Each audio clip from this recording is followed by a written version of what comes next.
Filthy animals like you belong in cages, not courthouses. Those words would haunt Officer Martinez for the rest of his life. Judge Keisha Williams approached the courthouse in her civilian clothes, a briefcase containing today's case files. Another ghetto rat trying to sneak in. Martinez blocked her path, sneering down at her with pure contempt. His open palm cracked against her face so hard her head snapped sideways. The expensive briefcase flew from her grip, legal documents scattering like confetti across the courthouse steps. Martinez grabbed her by the throat, slamming her back against the stone wall. Filthy animals like you belong in cages, not courthouses. He twisted her arms behind her back, metal handcuffs biting into her wrists. Other officers gathered around, laughing and recording with their phones.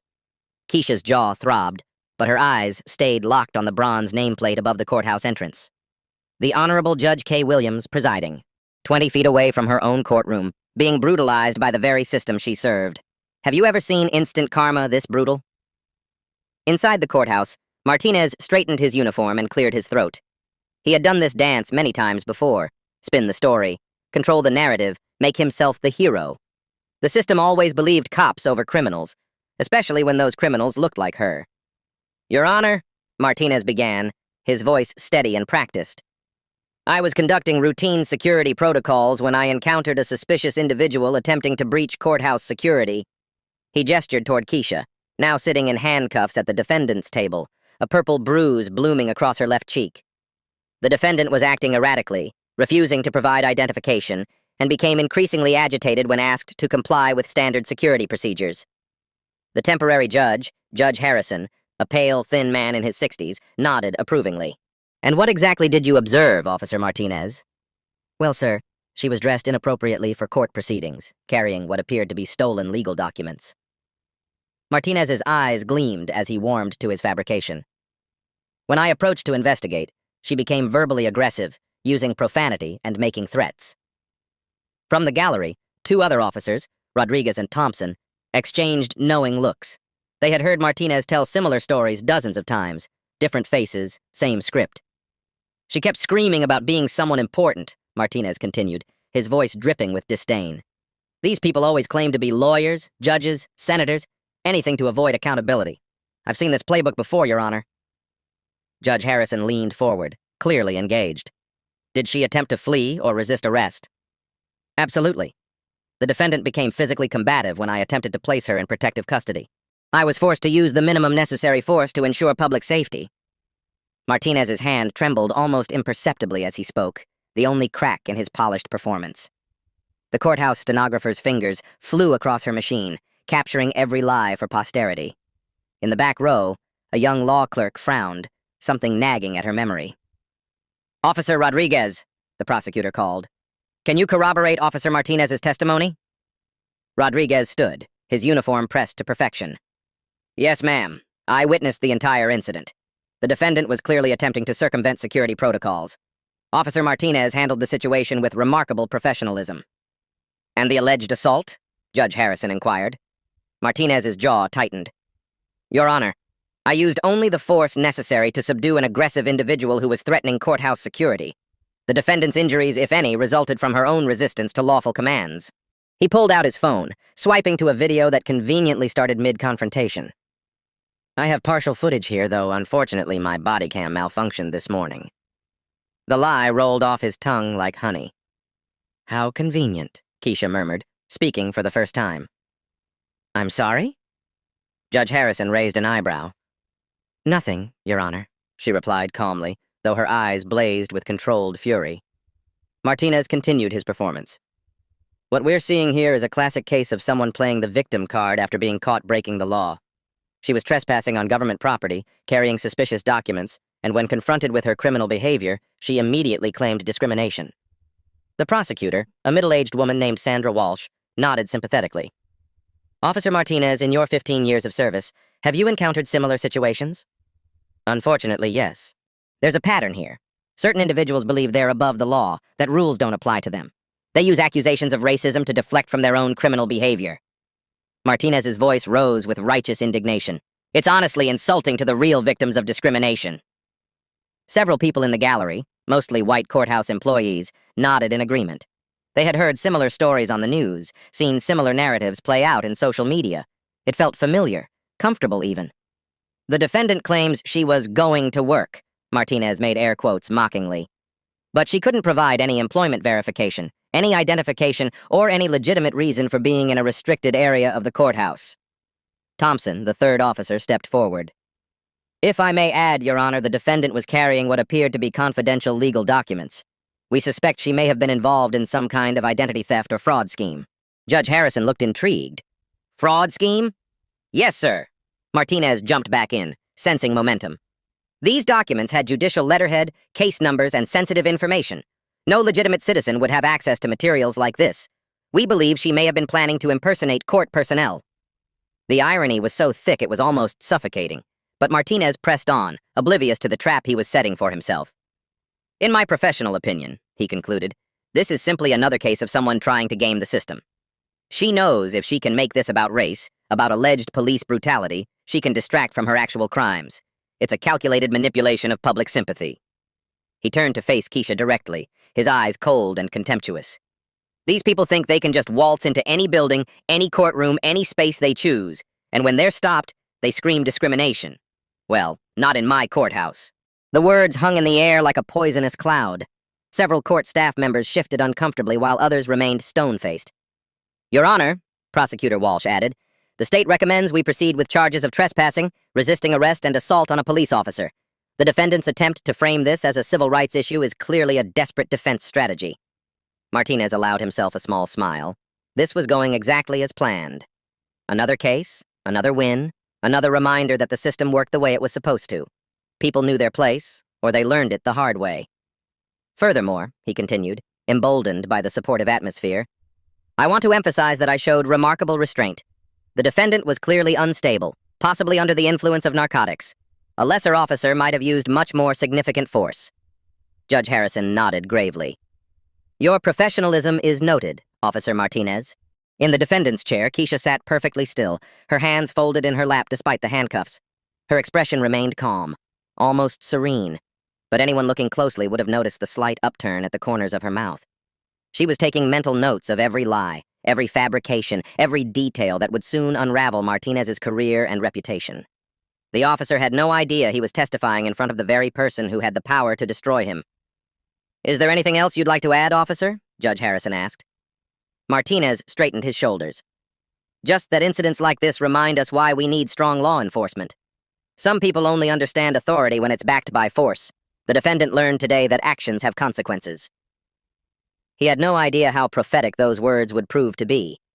The prosecutor smiled confidently. The state rests its case against this defendant, Your Honor. The evidence clearly shows a pattern of criminal behavior and resistance to lawful authority. As Martinez stepped down from the witness stand, he caught Keisha's eye one final time. He winked at her, a gesture of complete dominance, total victory. It would be the last moment of triumph in his entire career. The defendant may now present her statement, Judge Harrison announced, his tone suggesting this would be a mere formality before sentencing. Keisha Williams rose slowly from her chair, the handcuffs clinking softly as she moved. Despite the purple bruise on her cheek and the disheveled state of her clothes, she carried herself with an unmistakable dignity that made several people in the courtroom shift uncomfortably. Thank you, Your Honor. Her voice was clear, controlled, and carried an authority that seemed to fill the entire room. I appreciate the opportunity to address these allegations. Judge Harrison blinked. Something in her tone was unexpected, professional in a way that didn't match the narrative he'd been presented. First, I want to clarify several factual inaccuracies in Officer Martinez's testimony. Keisha's eyes swept the courtroom methodically, landing on each person who had supported the officer's lies. According to his statement, I was trespassing on government property. However, I was walking on a public sidewalk approaching the main entrance of this courthouse at approximately 8:47 a.m. She turned slightly, addressing Judge Harrison directly. Your Honor, I'm sure you're familiar with the Supreme Court ruling in Hague v's Committee for Industrial Organization, which clearly establishes that public sidewalks adjacent to government buildings are traditional public forums where citizens have a constitutional right to be present. The stenographer's fingers paused mid-stroke. The prosecutor frowned. This wasn't the rambling, emotional outburst they'd expected from someone facing serious charges. Furthermore, Keisha continued, Officer Martinez testified that I was carrying suspicious documents and suggested I was involved in identity theft. I'd like to examine that claim more closely. She gestured toward the evidence table where her scattered papers had been collected. Those documents are indeed authentic legal materials. Specifically, they include pending case files, judicial memoranda, and administrative correspondence, all of which I have legitimate access to in my professional capacity. Professional capacity? Judge Harrison interrupted. And what exactly is your profession, Miss... Keisha paused, a slight smile playing at the corners of her mouth. Williams. Dr. Williams. And I think we'll get to my professional background shortly, Your Honor. Martinez felt a chill run down his spine. Something was very wrong with this picture. Your Honor, if I may continue, Keisha said, her voice taking on the cadence of someone completely comfortable in a courtroom setting. Officer Martinez also testified that I became verbally aggressive and used profanity. I'd like to address that claim by invoking my Fifth Amendment right to remain silent regarding any statements I may have made during the alleged incident. She paused, letting that sink in. However, I will note that any statements I did make were in direct response to being physically assaulted without provocation, warning, or legal justification. The young law clerk in the back row sat up straighter. Something about this woman's voice, her mannerisms, seemed familiar. Now, regarding the officer's claim that his body cam malfunctioned, Keisha continued, and now there was steel in her voice. Your Honor, I'm sure you're aware of the federal rules of evidence, particularly Rule 1006, which allows for the introduction of summaries of voluminous records. I have reason to believe that comprehensive video and audio evidence of this morning's incident exists and will be made available to this court. Judge Harrison leaned forward. What kind of evidence are you referring to? Your Honor, this courthouse has extensive security camera coverage, including high-definition cameras positioned at 15-foot intervals along the main approach. Additionally, the county maintains automatic backup systems for all officer body cam footage, regardless of claimed equipment malfunctions. The color drained from Martinez's face. He had forgotten about the courthouse security cameras in his rush to control the narrative. I would like to formally request, Keisha continued, that this court issue a preservation order for all electronic surveillance data from this morning between 8:45 and 9:15 a.m., including but not limited to courthouse security footage, body cam backup files, and any mobile phone recordings that may have been made by officers present at the scene. Prosecutor Walsh stood abruptly. Objection, Your Honor. The defendant cannot simply make evidentiary demands without proper legal representation. Keisha turned to face the prosecutor with a look that made the woman take an involuntary step backward. Your Honor, pro se defendants have the constitutional right to present evidence in their own defense under the Sixth Amendment. Additionally, Brady v. Maryland establishes the prosecution's obligation to preserve potentially exculpatory evidence. The silence in the courtroom was deafening. This was not how these cases usually went. Judge Harrison cleared his throat. Miss Williams, you seem unusually familiar with legal procedure. Do you have formal legal training? I have some experience with the judicial system, Your Honor. Keisha's response was carefully neutral, but her eyes gleamed with something that looked almost like amusement. She walked, as much as the handcuffs would allow, to the evidence table and gestured toward her scattered belongings. Your Honor, I'd also like to address Officer Martinez's characterization of my presence here as suspicious or unauthorized. She pointed to a specific document among the papers. This is my daily court calendar, which shows I was scheduled to preside over... I was scheduled to appear in this building for legitimate business starting at 9:00 a.m. this morning. The bailiff, a large man named Henderson, who had worked in this courthouse for 12 years, suddenly went very still. He was staring at Keisha with growing recognition and horror. Officer Martinez testified that I claimed to be someone important, Keisha continued. I'd like to clarify that I never made any such claim during our encounter. However, I did attempt to show him my identification, which he refused to examine before initiating his assault. She paused, surveying the courtroom. Your Honor, I have in my possession, despite Officer Martinez's violent interference, documentation that will conclusively establish both my identity and my legitimate reason for being at this courthouse this morning. Judge Harrison was beginning to look distinctly uncomfortable. What kind of documentation? Keisha reached carefully into her jacket pocket, moving slowly to avoid startling anyone. My judicial parking pass, issued by this courthouse's administrative office, my building access card, programmed with my judicial chamber's entry code, and my official identification.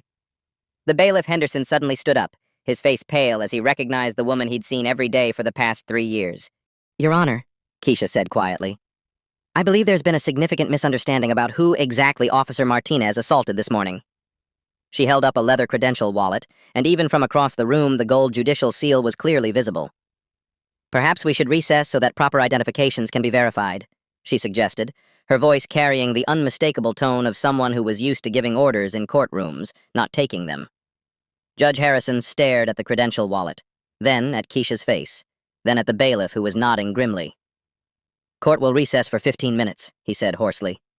As the gavel fell, Martinez felt his world beginning to crumble around him. Whatever game he thought he was playing, he was beginning to realize he might not understand the rules at all. During the 15-minute recess, the courthouse buzzed with nervous energy.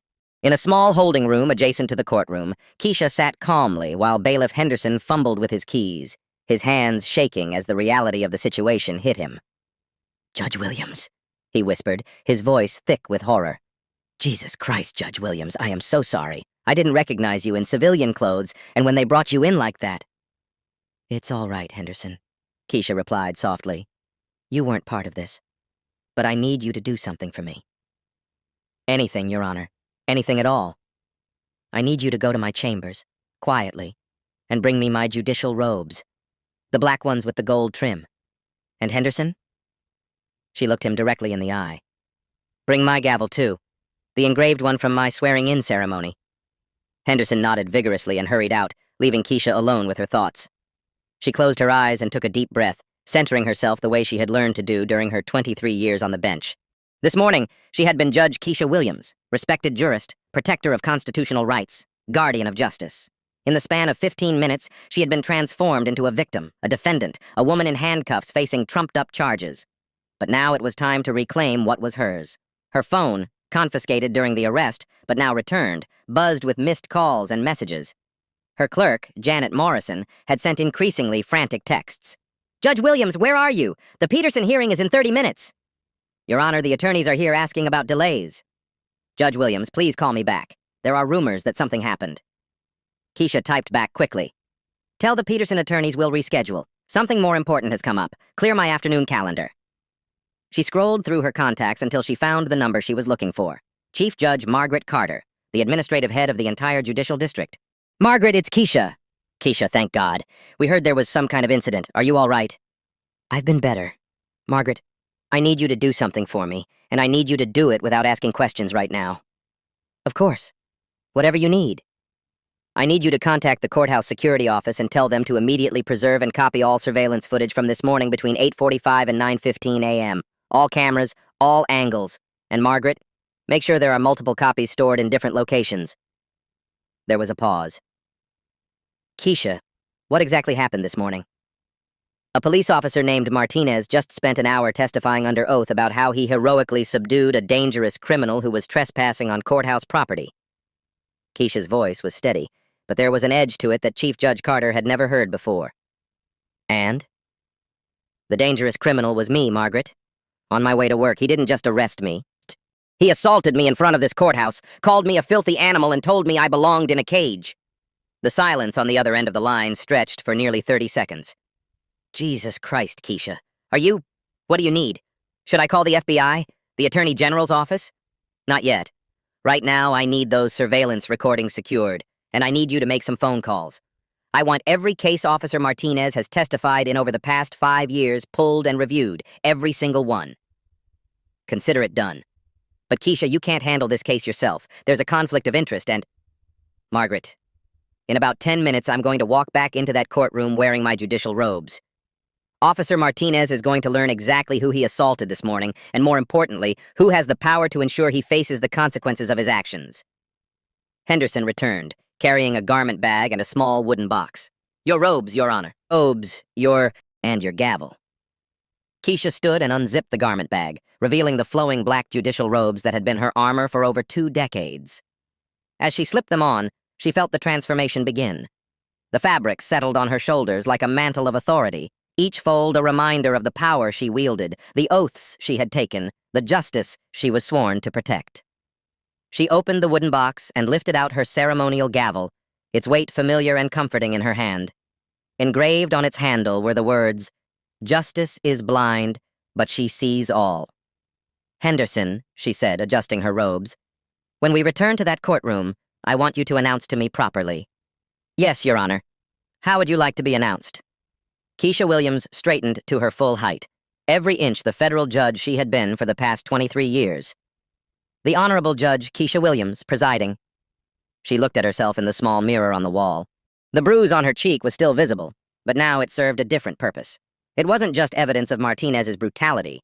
It was a symbol of how far the system had fallen, and how completely it was about to be restored. When court resumes, Officer Martinez will learn what justice really means. All rise! Henderson's voice boomed through the courtroom with an authority that made everyone snap to attention. But what happened next would be seared into their memories forever. Court is now in session, the Honorable Judge Keisha Williams presiding. The words hit the courtroom like a thunderbolt. Officer Martinez, who had been leaning casually against the prosecutor's table, went rigid. Judge Harrison, still seated in what he now realized was not his chair, turned pale as death. The prosecutor's mouth fell open. Keisha Williams entered through the judge's chamber door, wearing her full judicial robes, the gold trim catching the overhead lights. She moved with the measured pace of someone who had walked this path thousands of times before. In her right hand, she carried her ceremonial gavel.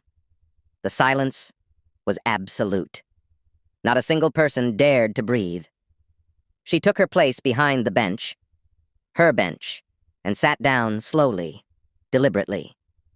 Her eyes swept the courtroom, taking in every shocked face, every dropped jaw, every person who was finally beginning to understand the magnitude of what had just happened.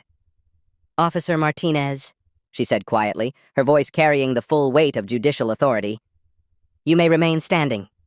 Martinez looked like he was about to vomit. His face had gone from red to white to green in the span of 30 seconds. Your Honor, Judge Harrison stammered, rising from his chair. I mean to say... Judge Harrison, Keisha interrupted, her tone crisp but not unkind. Thank you for managing my courtroom during my unexpected delay. You may return to your own docket. I'll handle this matter from here. Harrison practically ran from the courtroom, his robes billowing behind him like he was being chased by demons.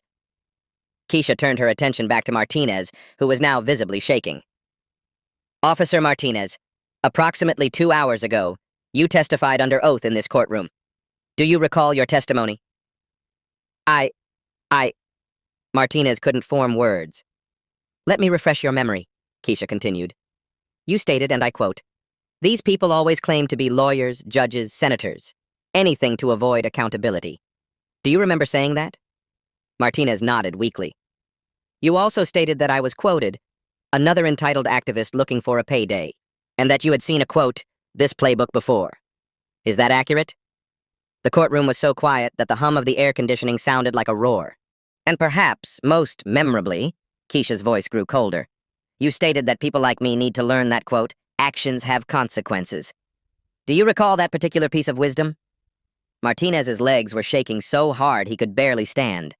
Keisha reached under her bench and pulled out a tablet computer. Officer Martinez, I'd like to show you some evidence that has just come to my attention.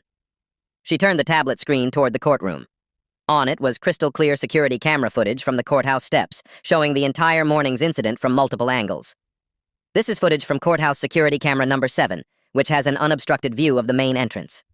Her finger touched the screen, starting the video. The courtroom watched in horror as the events unfolded on screen. There was Keisha, walking calmly toward the courthouse in her civilian clothes. There was Martinez, blocking her path. And then, another ghetto rat trying to sneak in. Martinez's voice, clear as day, filled the courtroom through the tablet's speakers. Several people gasped audibly. The video continued, showing Martinez's unprovoked assault in vivid detail. The slap that snapped Keisha's head sideways, the brutal grab to her throat, the handcuffs. But the most damning moment was yet to come. Filthy animals like you belong in cages, not courthouses. Martinez's own words, spoken with such venom and hatred, echoed through his courtroom. Several jurors in other cases who had been waiting in the gallery stood up and walked out in disgust.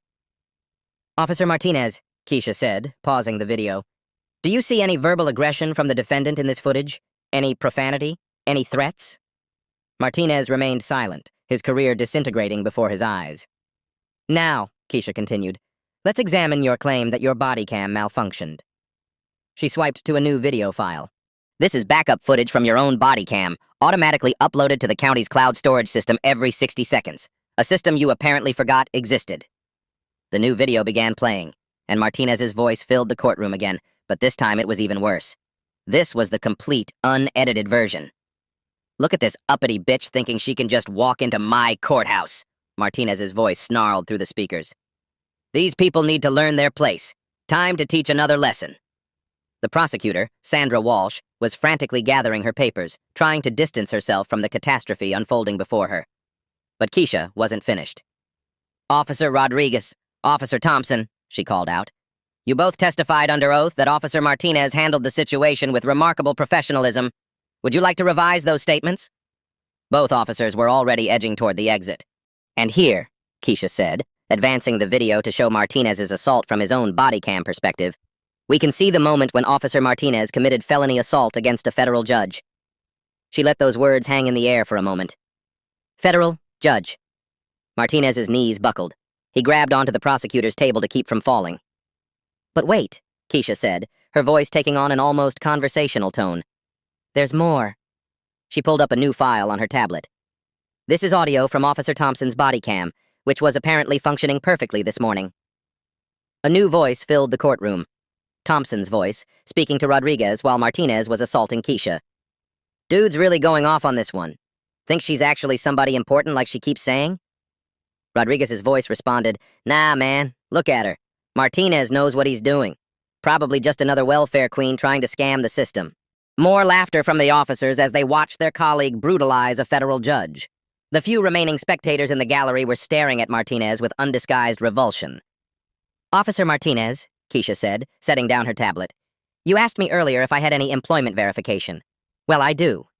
She gestured to the judicial seal mounted on the wall behind her bench, then to her nameplate, then to the oil painting of her that hung in the courthouse lobby.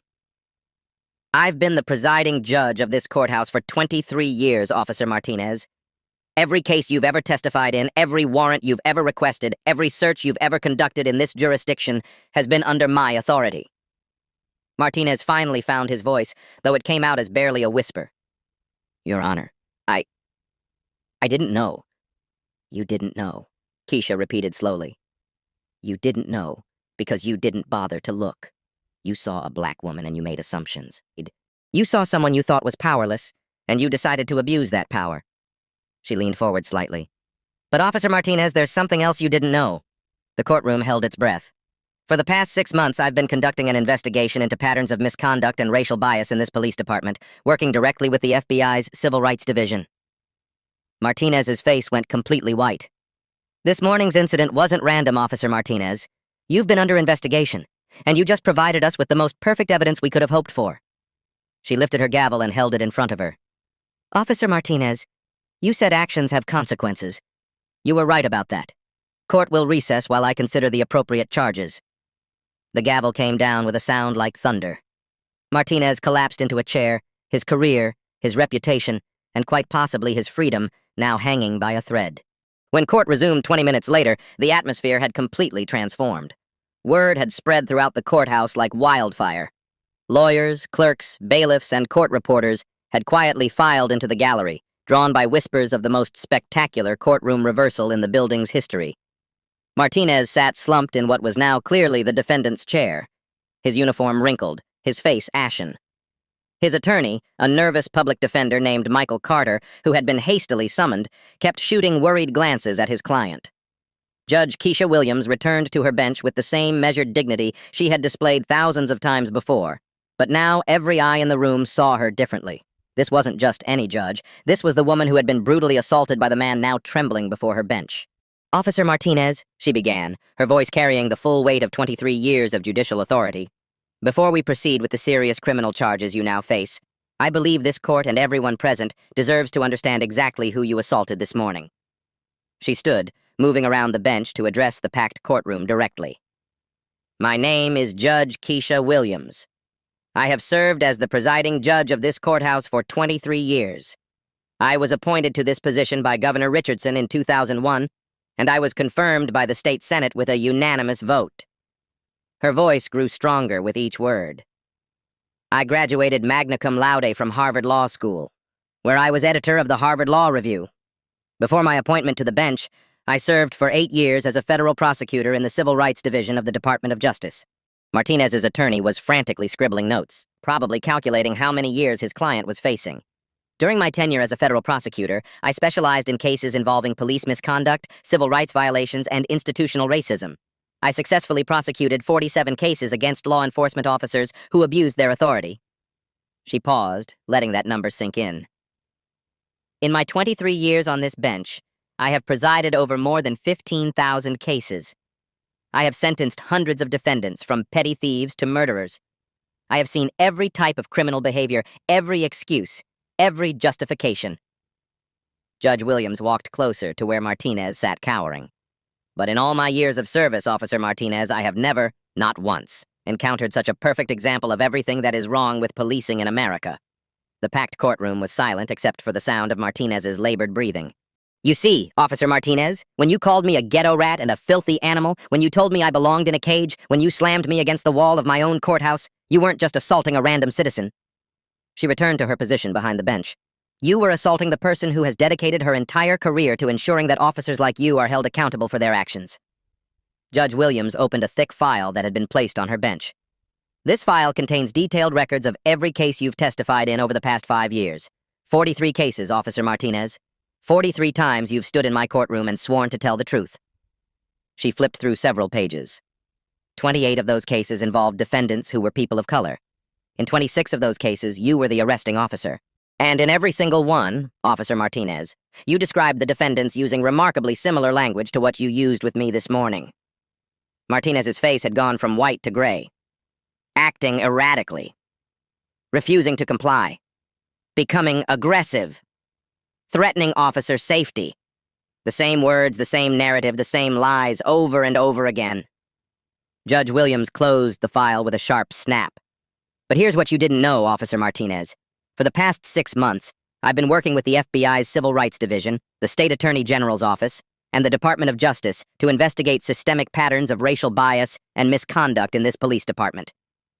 The public defender stopped writing and simply stared at his client with something approaching pity. Your name, Officer Martinez, appears on a federal watch list. You have been under surveillance. Your communications have been monitored. Your arrest patterns have been analyzed. She leaned forward slightly. And this morning, Officer Martinez, you provided us with the most perfect, unambiguous, undeniable evidence of criminal civil rights violations that any prosecutor could hope for. Judge Williams lifted her gavel. You assaulted a federal judge while she was performing her official duties. You did so based explicitly on racial animus, as evidenced by your own recorded statements. You then committed perjury when you lied under oath about the circumstances of that assault. The gavel hovered in the air. Officer Martinez, you asked me this morning if I knew my place. Well, let me tell you exactly what my place is. Her voice filled the courtroom with quiet authority. My place is on this bench in this courtroom, ensuring that justice is served. My place is holding people like you accountable when you abuse the power we've entrusted to you. The gavel came down once. My place, Officer Martinez, is making sure that what you did to me this morning is the last act of racial violence you will ever commit as a police officer. Martinez finally understood. He hadn't just assaulted a random woman. He had assaulted justice itself. And justice was about to hit back. Officer Martinez, Judge Williams began, opening a thick manila folder. Let's examine your distinguished career in law enforcement, shall we? Martinez's attorney leaned over to whisper urgently in his client's ear, but Martinez seemed paralyzed, unable to respond to anything happening around him. According to records from Internal Affairs, you've been the subject of 47 formal complaints during your 15-year career. 47 complaints, Officer Martinez. That averages to more than 3 complaints per year. She pulled out a document and held it up. Let's start with complaint number 1, filed in 2009. Mrs. Rosa Delgado, a 63-year-old grandmother, alleged that you called her a spick during a routine traffic stop and slammed her face into her car hood when she asked for your badge number. The packed courtroom stirred uneasily. Your department's investigation concluded that Mrs. Delgado's allegations were unsubstantiated. Interesting, considering we now have video evidence of you using remarkably similar language and tactics. Judge Williams flipped to another page. Complaint number 12, 2012. Jamal Washington, a 17-year-old honor student, alleged that you planted drugs in his backpack after he refused to provide information about his older brother. Once again, your department found the complaint unsubstantiated. Martinez's breathing was becoming more labored with each revelation. Complaint number 23, 2016. Dr. Michael Johnson. Yes, Dr. Johnson, a prominent cardiologist, alleged that you arrested him outside his own home because you didn't believe a black man could live in that neighborhood. Dr. Johnson spent 6 hours in jail before his attorney could secure his release. She looked directly at Martinez. What was the department's finding on that complaint, Officer Martinez? I don't... Martinez's voice was barely audible. Unsubstantiated, Judge Williams answered for him. Are you beginning to see a pattern here? Chief Judge Margaret Carter had quietly entered the courtroom and was now sitting in the front row, her expression grim as she took notes. But here's what's really interesting, Officer Martinez. I've cross-referenced your complaint record with your arrest statistics, and some fascinating patterns emerge. Judge Williams pulled out a large chart and placed it on an easel where everyone could see it. Over your 15-year career, you've made 107 arrests. Of those arrests, 1,089, that's 87%, involved people of color. In contrast, the demographics of your patrol area are 42% white, 31% Hispanic, and 27% black. She pointed to different sections of the chart with a laser pointer. Even more interesting, your use of force reports show that you used physical force in 63% of your arrests involving people of color, compared to only 12% of your arrests involving white suspects. Martinez's attorney was frantically writing, probably preparing an insanity defense.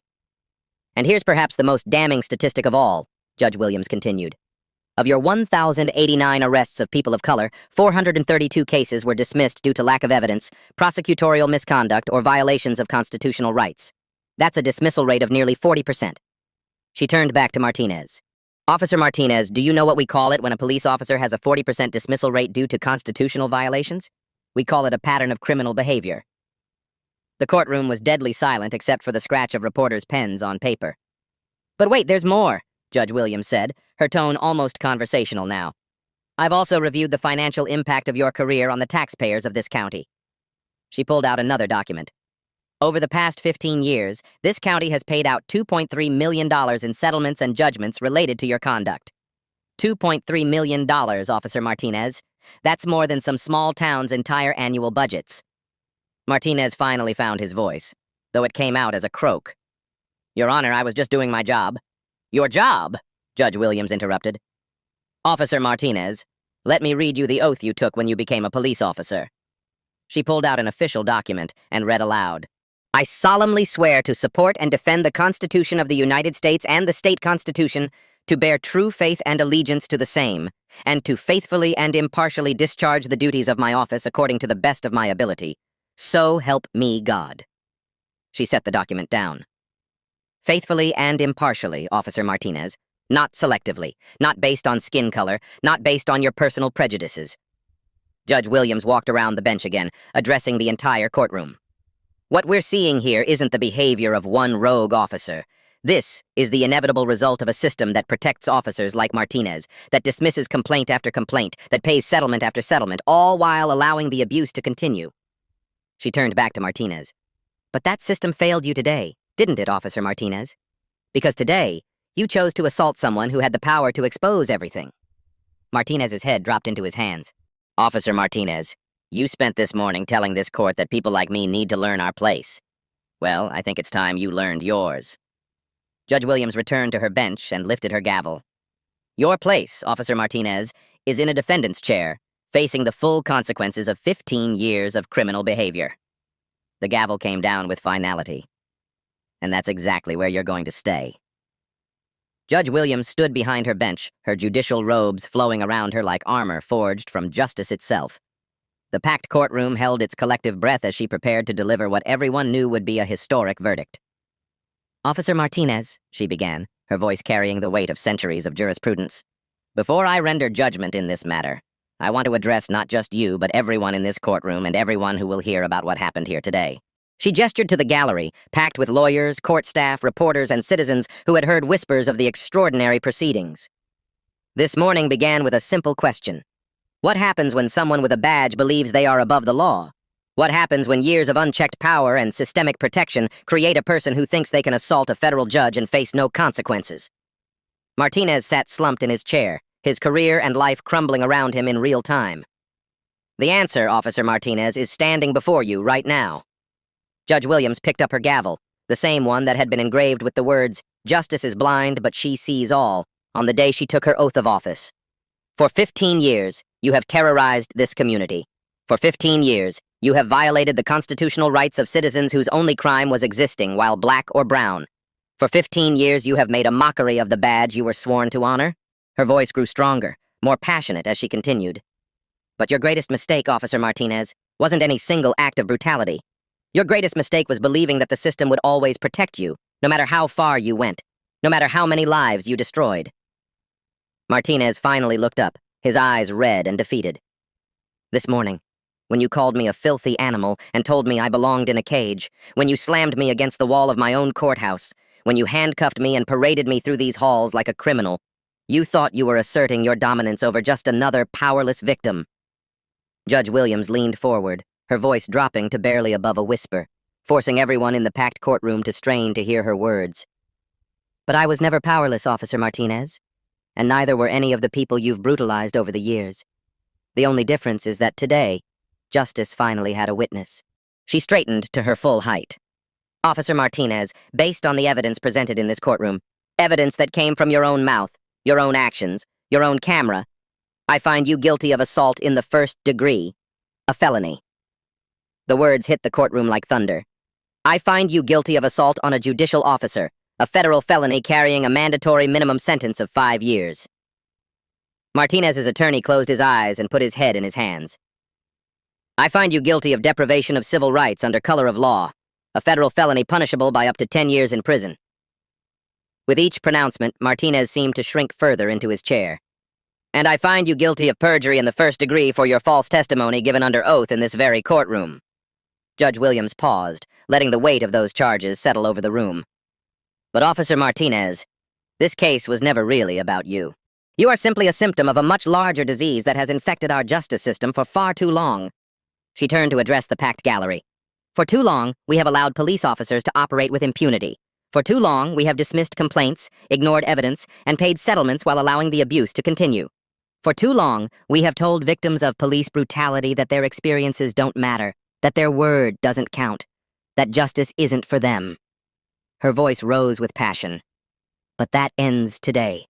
What happened in this courtroom today proves that no one is above the law. Not police officers, not prosecutors, not judges, not politicians, no one. Martinez suddenly broke down completely, his body shaking with sobs that echoed through the silent courtroom. I'm sorry, he whispered. I'm so sorry. I didn't know. I never meant... Judge Williams looked down at him with something that might have been pity. Officer Martinez, your apology is 15 years and 47 complaints too late. Your remorse is only appearing now because you finally got caught by someone with the power to hold you accountable. She lifted her gavel high above her head. But here's what I want you to understand. In your final moments as a free man, every person you brutalized over the years deserved the same justice I'm delivering today. Every grandmother you called a slur, every teenager you planted drugs on, every doctor you arrested for living in the wrong neighborhood, they all deserve to see you held accountable. The gavel hovered in the air. Today, I'm not just delivering justice for myself. I'm delivering justice for every person whose complaints were dismissed as unsubstantiated. I'm delivering justice for every family who had to watch their loved one get brutalized while the system looked the other way. Her voice filled every corner of the courtroom. Officer Martinez, you told me this morning to know my place. Well, let me tell you what my place is. My place is ensuring that bullies like you can never again hide behind a badge while destroying innocent lives. The gavel came down with a sound like the crack of thunder. Officer Martinez, you are hereby sentenced to the maximum penalty allowed by law. You will serve 25 years in federal prison without the possibility of parole. Martinez collapsed completely, his sobs now uncontrollable. Furthermore, Judge Williams continued, I am ordering a federal investigation into every case you have touched, every arrest you have made, and every complaint that has been filed against you. The victims you have silenced for 15 years will finally have their day in court. She set down her gavel and looked out over the packed courtroom. Let this be a message to every police officer, every prosecutor, every official who thinks they can abuse their power without consequences. Justice may be blind, but she sees everything. And eventually, she comes for everyone. The courtroom erupted in applause that lasted for 5 full minutes. Justice had finally been served. 6 months later, the ripple effects of that historic morning continued to transform the entire justice system. Officer Martinez was serving his 25-year sentence in federal prison, where his fellow inmates had learned about his crimes through news coverage. His badge, his pension, his freedom, all gone. The man who once terrorized an entire community now spent his days in protective custody, finally understanding what it felt like to be powerless. But Martinez's downfall was just the beginning. The federal investigation Judge Williams ordered uncovered a web of corruption that reached deep into the police department's command structure. 12 officers were terminated. 4 supervisors were criminally charged. The entire department was placed under federal oversight. Chief Judge Margaret Carter established new protocols requiring automatic federal review of any case involving allegations of police misconduct against judicial personnel. Body cameras became mandatory for all officers, with backup systems that could never be malfunctioned away. Most importantly, the 432 cases Martinez had tainted were reopened. Dozens of wrongfully convicted defendants were released from prison. Hundreds more had their charges dropped or sentences reduced. The county paid out an additional $8.7 million in compensation to Martinez's victims, money that came directly from the police department's budget. Judge Williams herself became a national symbol of judicial integrity and courage. She was invited to speak at law schools across the country, sharing the story of how one moment of violence revealed decades of systematic abuse. Her message was always the same. Justice delayed is justice denied, but justice delivered is justice for all. The courthouse where it all happened was renamed the Justice Williams Federal Courthouse in her honor. A bronze plaque near the entrance commemorates the morning that changed everything, with a simple inscription, "Here, justice finally found its voice." But perhaps the most powerful change was in the community itself. Citizens who had spent years afraid to report police misconduct began coming forward. Community oversight boards were established. Police training programs were completely overhauled, with Judge Williams personally designing curricula on constitutional rights and unconscious bias. The young law clerk who had witnessed the proceedings that day, inspired by Judge Williams's courage, decided to specialize in civil rights law. She now works for the ACLU, fighting similar battles in courtrooms across the nation. Rodriguez and Thompson, the officers who had supported Martinez's lies, were terminated and faced federal charges for conspiracy and obstruction of justice. Their recorded laughter while watching a federal judge being brutalized became evidence in a case study taught at police academies nationwide as an example of institutional corruption. The video of Judge Williams delivering her verdict became the most watched courtroom footage in internet history, viewed more than 50 million times. Comments poured in from around the world, from people who had experienced similar injustices but never seen accountability delivered so completely, so publicly, so perfectly. Today, Officer Martinez sits in his prison cell, probably thinking about the moment he chose to assault a woman because he thought she was powerless. He thought he knew his place in the world. He thought he knew hers. He was wrong about both. Because sometimes justice doesn't just wear a blindfold. Sometimes justice wears judicial robes. Sometimes justice carries a gavel. And sometimes, when the moment is right, justice hits back. Never underestimate the power of standing up to bullies. Share this story if you believe everyone deserves justice, regardless of who they are or what they look like. Hit that like button if you want to see more stories of courage triumphing over corruption. And subscribe, because justice stories like this happen every day, and everyone deserves to see them. Your story could be next. Truth always finds a way.